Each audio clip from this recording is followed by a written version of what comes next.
Hello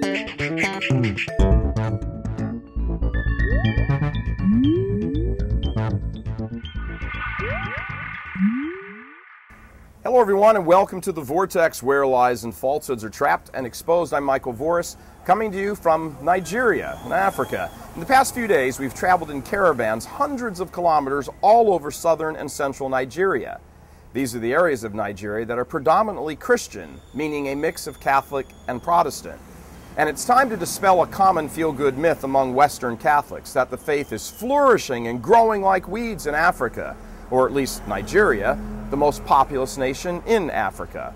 So what happens here is in many ways the trendsetter for other African countries. And here in Africa, the once formerly thriving bastion of Catholicism is on the run as hundreds and hundreds of Protestant sects overrun the Catholic Church. Like swarms of ants overrunning a large elephant, it may take a while, but eventually, by sheer volume, the elephant succumbs. That's what's happening here in Nigeria. While the Muslim terror groups in the north may grab the headlines with bombings and kidnappings, it's the steady day-by-day erosion of the faith by Protestant denominations in the south that may prove the undoing of the faith in Nigeria. On our third and fourth days here, we made the long journeys from Lagos to Onitsha, about 9 hours overland, and then another 6 hours from Onitsha to Port Harcourt.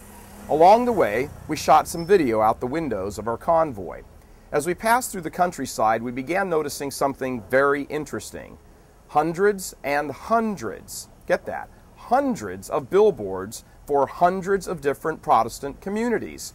And believe me, when we say hundreds, we mean it. It may in fact been more than 1,000 billboards.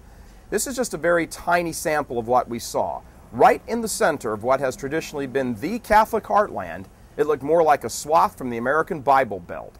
Church storefronts of every imaginable name. One was even called the Burning Temple of the Mount of Revival. We didn't get video of that one because we went by too fast. We did, of course, see Catholic parishes, to be sure, and the Catholic parishes generally have larger numbers, but that's hardly much consolation when they're easily outnumbered by nearly 150 to 1. And a very disturbing aspect of this trend is that, according to the local faithful crowd, huge, underscore that, huge numbers of people sitting in these makeshift Protestant congregations are former Catholics, and that should ring very familiar to the ears of Catholics in the United States. At a talk we gave the other night to a couple hundred Catholics in Port Harcourt, we confirmed this by asking if they knew Catholic family members who were now attending Protestant services. Every single person in that group raised their hands. But there is a bright spot in all of this, and the bright spot is this. As you know, we don't usually pull any punches when talking about the faith, and we didn't pull any punches at these talks either. We were emphatic about the need for Catholics to know their faith and evangelize like crazy. We pulled no punches about the deception that Protestantism represents. And as a side note, no matter how much people accuse faithful Catholics of being mean and uncharitable and intolerant about the deceptions of Protestantism, it absolutely is a deception because people are deceived and therefore unable to receive the body and blood of our blessed Lord in Holy Communion. This isn't about sparing people's feelings, it's about giving them every piece of knowledge they need to work out their own salvation. So we characteristically stated the pitfalls and intellectual hurdles of Protestantism, and wouldn't you know it, sitting in the crowd was a gentleman who came up afterwards and introduced himself.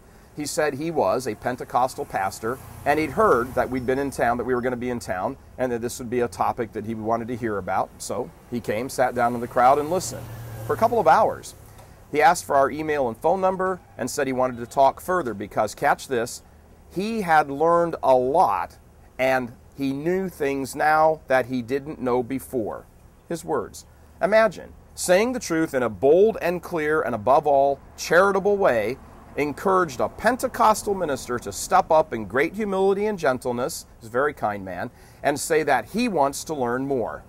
Bottom line, some people may not like the way some things are said, but other people do listen, and when it's put very plainly, they want to know more. All you have to do is just say it.